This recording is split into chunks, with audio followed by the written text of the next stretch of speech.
எதை பற்றி பார்க்க போகிறோம் அப்படின்னா டெக்னிக்கல் எஸ்இஓ அப்படிங்கிறது ஒன்றுமே கிடையாது.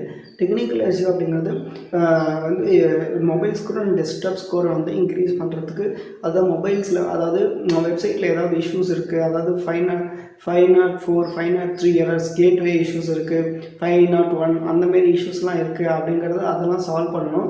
இண்டெக்ஸிங் நான் இண்டெக்ஸிங் அதெல்லாம் அந்த இஷ்யூஸ்லாம் சால்வ் பண்ணுறது தான் வந்து டெக்னிக்கல் எஸ்இஓன்னு சொல்லுவாங்க.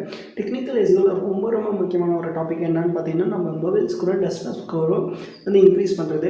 இந்த மொபைல் ஸ்கோரும் அண்ட் டெஸ்க்டாப் ஸ்கோரும் ஒரு சர்வீஸ் பேஜுக்கும் நம்ம எப்படி செக் பண்ணணும் அப்படின்னா, பேஜ் ஸ்பீட் இன்சைட் அப்படிங்கிற ஒரு வெப்சைட்குள்ளே போயிட்டு நம்மளோட யூஆர்எல் போட்டிங்கன்னா, நம்ம லேண்டிங் பேஜ் யூஆர்எல், நம்மளோட சர்வீஸ் பேஜோட யூஆர்எல் போட்டிங்கன்னா மொபைல் ஸ்கோர் எவ்வளோ இருக்குது, டெஸ்க்டாப் ஸ்கோர் எவ்வளோ இருக்குது அப்படின்னு சொல்லி காட்டும். அது வந்து ஷுட் பி கிரேட்டர் தேன் 90. என்ன சைட்டாக இருந்தாலும் சரி, இ-காமர்ஸ் சைட்டாக இருந்தாலும் சரி, வேர்ட் ப்ரெஸ் சைட்டாக இருந்தாலும் சரி, சர்வீஸ் சைட்டாக இருந்தாலும் சரி, அது வந்து கிரேட்டர் தேன் 90 இருக்கணும்.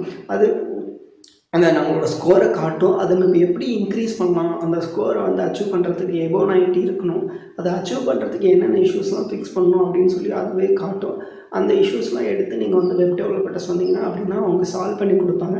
சால்வ் பண்ணி நீங்கள் மறுபடியும் அந்த வெப்சைட்டில் போய் லோட் பண்ணி பார்த்தீங்கன்னா உங்கள் யூஆர்எல் போட்டு உங்கள் எஸ்இஓ வேல்யூ, அதாவது ஸ்கோர் வேல்யூ வந்து இன்க்ரீஸ் ஆகிறதுக்கான வாய்ப்பு இருக்குது. இதை நீங்கள் கண்டினியூஸாக பண்ணிங்க அப்படின்னா உங்களோட டெக்னிக்கல் வேல்யூ இன்க்ரீஸ் ஆச்சு, டெக்னிக்கல் எஸ்இஓ இன்க்ரீஸ் ஆச்சு அப்படின்னா வெப்சைட் மேலே வரும்.